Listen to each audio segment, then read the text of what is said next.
नमस्कार दोस्तों, मैं साहिल स्वागत करता हूं आपके अपने YouTube channel S2N study point पर। आज हम रेशियो एंड प्रोपोर्शन की सेकंड क्लास करने जा रहे हैं और आज हमने क्वेश्चन जो उठाए हैं वो सारे क्वेश्चन जो हैं प्रीवियस ईयर में आए हुए हैं। ठीक है, चलिए आज का हम फर्स्ट क्वेश्चन देखते हैं अपना कि क्या है।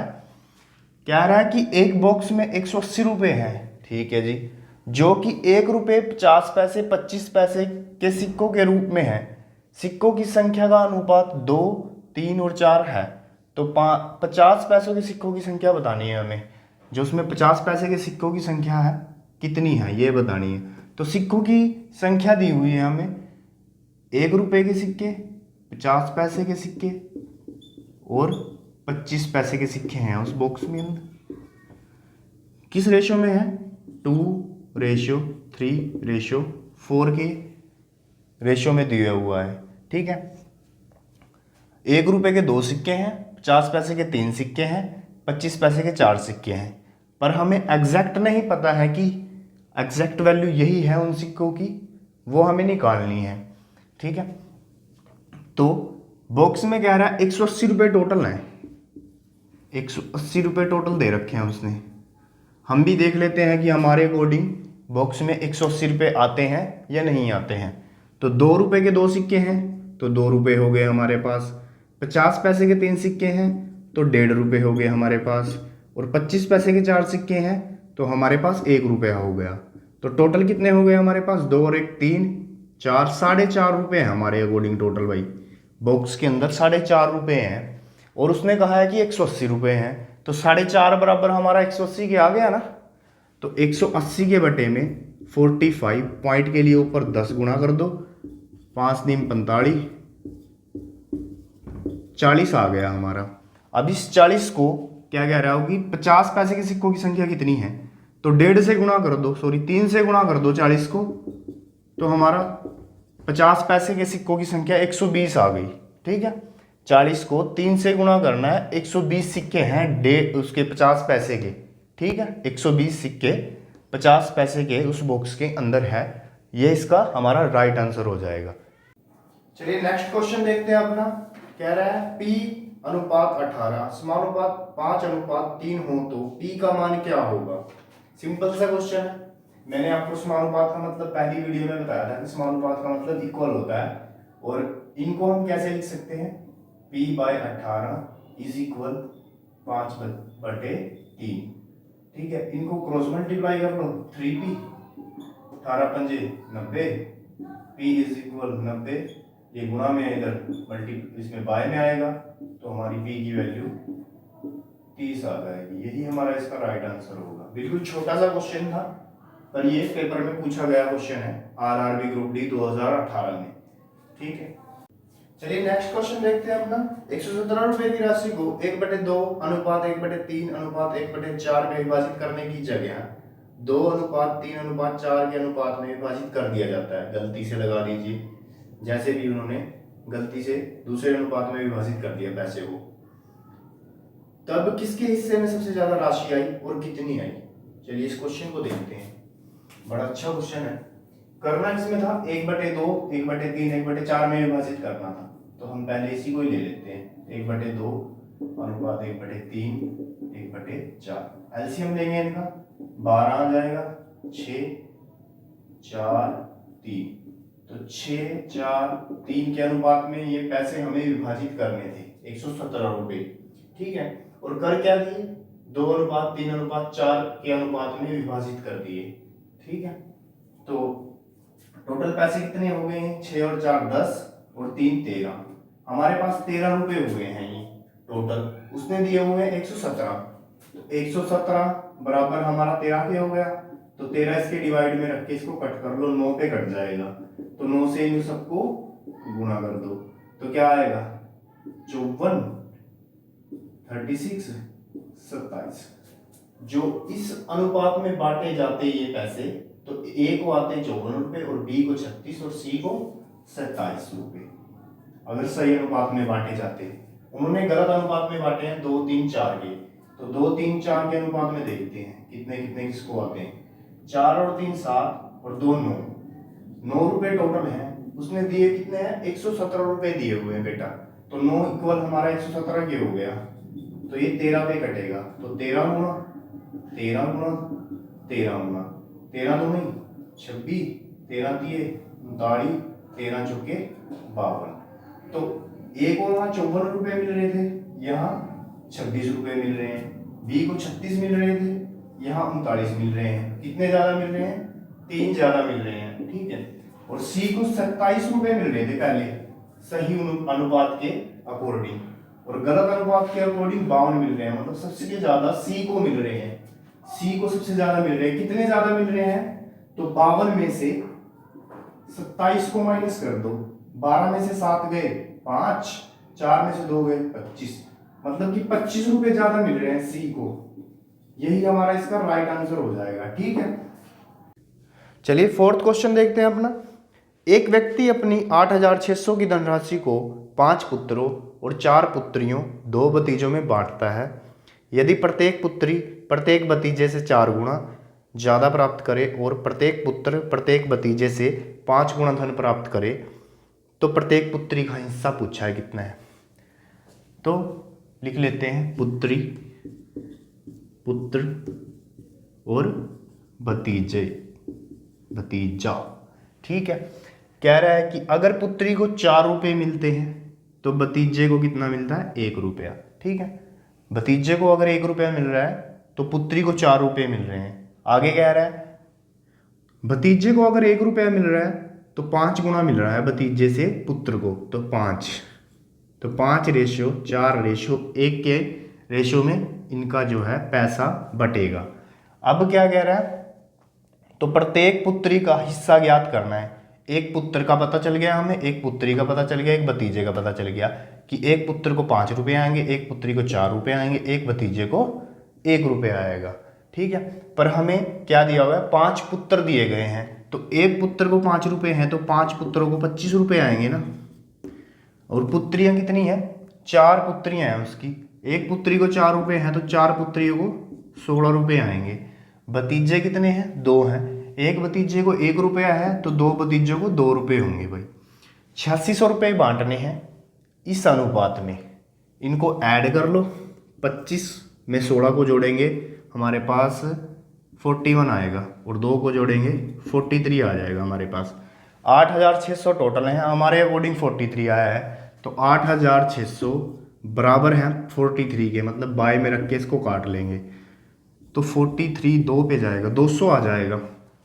पूछा किसके बारे में है? पुत्री के बारे में पूछा है। तो पुत्री के बारे में पूछा है, पुत्री को 16 रुपये टोटल मिलने हैं और 200 रुपये हमारे अकॉर्डिंग मिल रहे हैं, तो गुणा कर लेते हैं 16 गुना 200, तो टोटल पता चल जाएगा 4 पुत्रियों को कितने पैसे मिलेंगे। 16 दूना 32, तो हमारे अकॉर्डिंग चारों पुत्रियों को 3200 रुपये मिलेंगे। उसने पूछा है एक पुत्री का, तो बाय में इसके 4 रख के इसको कट कर लो, तो एक पुत्री को हम 800 रुपये देंगे, ठीक है। ये इसका हमारा बिल्कुल राइट आंसर है। ऐसे क्वेश्चन हमें इसी तरीके से करने हैं, बिल्कुल आसान वे है ये। चलिए 5 नंबर क्वेश्चन देखते हैं। एसिड के 30 लीटर मिश्रण में एसिड और पानी का अनुपात 2:3 है। कितनी मात्रा में पानी और मिलाया जाए कि एसिड और पानी का अनुपात 2:5 हो जाए? 30 लीटर टोटल मिश्रण दिया हुआ है, ठीक है, और स्टार्टिंग में अनुपात क्या था? 2:3 था, और पानी मिलाने के बाद अनुपात कितना है? 2:5 है। पानी मिलाने के बाद 2:5 है। तो एसिड वाटर, एसिड उसने मिलाया नहीं तो एसिड की मात्रा समान है दोनों कंडीशंस में, और वाटर उसने मिलाया है तो वाटर की मात्रा बढ़ के आ गई है हमारे पास। पहले 3 थी, अब 5 है। कितनी बढ़ गई है? 2 बढ़ गई है, ठीक है। तो जो उसने स्टार्टिंग में हमें अनुपात दिया था उन दोनों को जोड़ लेते हैं। अगर एसिड उसमें 2 था और वाटर 3 था तो टोटल कितना हो जाता है? 5 लीटर हो जाता है।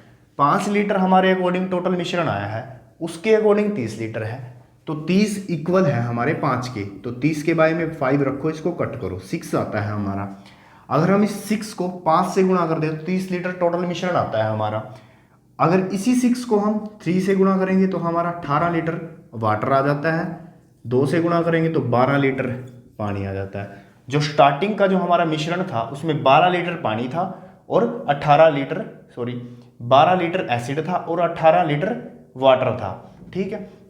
तो 2 इंक्रीज हुए हैं वाटर में, 2 लीटर इंक्रीज हुआ है, 6 जो हमारा आया था उसी को 2 से गुणा कर दो, तो 12 लीटर पानी और डालना पड़ेगा इस अनुपात को पाने के लिए। 12 लीटर हमारा राइट आंसर हो जाएगा इस क्वेश्चन का। ठीक है, चलिए 6 नंबर क्वेश्चन देखते हैं अपना। ए और बी के पास 158 रुपये हैं। सी के पास ए और बी की कुल राशि से 101 रुपये कम है और बी के पास सी से 23 रुपये अधिक हैं, तो ए का हिस्सा ज्ञात करें। ए और बी के पास कितने हैं? 158 रुपये हैं ए और बी के पास। कह रहा है कि सी के पास ए और बी की कुल राशि से 101 रुपये कम है। 101 माइनस कर दो ए और बी की राशि में से, 57 रुपये सी के पास हैं। ठीक है, आगे क्या कह रहा है? बी के पास सी से 23 रुपये अधिक है। बी के पास सी से 23 रुपये अधिक है, तो 23 इसमें ऐड कर दो, तो बी के पास 80 रुपये है। ए का हिस्सा पूछा है, तो ए और बी का टोटल दिया हुआ है 158 रुपये, तो बी का हिस्सा इसमें से माइनस कर दो 80 रुपये, तो 15 में से 8 माइनस करोगे 78 रुपये हमारा ए का हिस्सा आ जाता है, जो कि इसका राइट आंसर है। इस क्वेश्चन को हल्के में मत लेना बेटा, ये पेपर में आया हुआ क्वेश्चन है। ठीक है बिल्कुल आसान, पर पेपर में आया हुआ है। ठीक है, देखते हैं अपना 7 नंबर क्वेश्चन। 3 संख्याओं का योगफल 51 दिया हुआ है। यदि पहली संख्या का दूसरी संख्या से अनुपात 4:5 है तथा पहली का तीसरी संख्या से अनुपात 1:2 है, तो तीनों संख्याओं का गुणनफल बताना है। इसमें क्या है ये देख लो। इसमें पहले कॉमन क्या दिया हुआ है, कौन सी संख्या जो है हमें कॉमन दी हुई है। तो पहली संख्या दी हुई है कॉमन, 2 बार दी हुई है, इसकी बात 2 बार की हुई है, पहली और पहली। तो पहली संख्या ए मान लेते हैं हम, ए को बीच में रखना है, बी सी, और तीनों संख्याओं का योग क्या दिया हुआ है? ए प्लस बी प्लस सी क्या दिया हुआ है? 51। तो पहली इक्वेशन में क्या कह रहा है कि पहली संख्या दूसरी संख्या से अनुपात में क्या है? 4:5 है, 4:5 है, तथा पहली का तीसरी संख्या से अनुपात 1:2 है। अगर पहली संख्या 1 है तो तीसरी संख्या क्या है? 2 है। ठीक है, अब इनको बराबर कर लो, 4 को सामने लेके जाओ और 2 को सामने, 1 को सामने लेके जाओ, सॉरी। अब गुणा कर लो, 8, 4 एकम 4 और 5 एकम 5। अब उसने हमें योग दिया हुआ है तीनों संख्याओं का, हम भी अपना योग देख लेते हैं 51 आता है या नहीं आता है। 8 और 4 12, 12 और 5 17, 17 हमारे अकॉर्डिंग योग आया है। उसने कितना दिया हुआ है? 51। तो हमारा 17 किसके बराबर है? 51 के बराबर है। 51 के बारे में 17 रख के इसको काट लेते हैं, 17 तिये 51। अब इन तीनों संख्याओं को 3 से गुणा कर लेते हैं, तो हमें परफेक्ट संख्या पता चल जाती है इससे। 8 तिये 24, 4 तिये 12 और 5 3 15। अब इनका गुणनफल पूछा है हमें तीनों संख्याओं का, तो 15 को 12 से गुणा करेंगे 180 आएगा, और 180 को 24 से गुणा करेंगे हमारा 4320 आंसर इसका आ जाएगा। ठीक है, चलिए अपने नेक्स्ट क्वेश्चन को देख लेते हैं, 8 नंबर को। यदि 3 संख्याएं 2:3:5 के अनुपात में हो और उनके योग का 2 गुना 100 है, तो तीनों संख्याओं में से सबसे बड़ी संख्या का वर्ग क्या होगा? तीनों संख्या क्या दे रखी है? 2:3:5। ठीक है, कह रहा है इनके योग का 2 गुना 100 है। योग कर लेते हैं इन तीनों संख्याओं का, 3 और 2 5 और 5 10, 10 इन तीनों संख्याओं का योग आ गया। 2 गुना कहा है 100 है, तो इसको हम 2 गुना कर देते हैं, तो हमारे पास 20 आया है। उसने कहा है कि 100 है, तो 100 बराबर हमारा 20 के होगा, तो 20 इसके बाय में रख के 100 के कट कर लो, तो 5 आ जाता है हमारा। अगर इस 5 को हम तीनों संख्याएं से गुणा कर देते हैं तो हमें परफेक्ट संख्याएं पता चल जाती हैं। तो परफेक्ट संख्याएं क्या होंगी? 5 2 10, 5 3 15, 5 5 25। ये हमारी परफेक्ट संख्याएं आ गई हैं। अब क्या रहा है? तीनों संख्याओं में से जो सबसे बड़ी है उसका वर्ग क्या होगा? सबसे बड़ी संख्या 25 है हमारे पास, तो 25 का वर्ग क्या होगा? 625 होगा। ठीक है, यही हमारा इसका राइट आंसर है। ठीक है, चलिए 9 नंबर क्वेश्चन देखते हैं।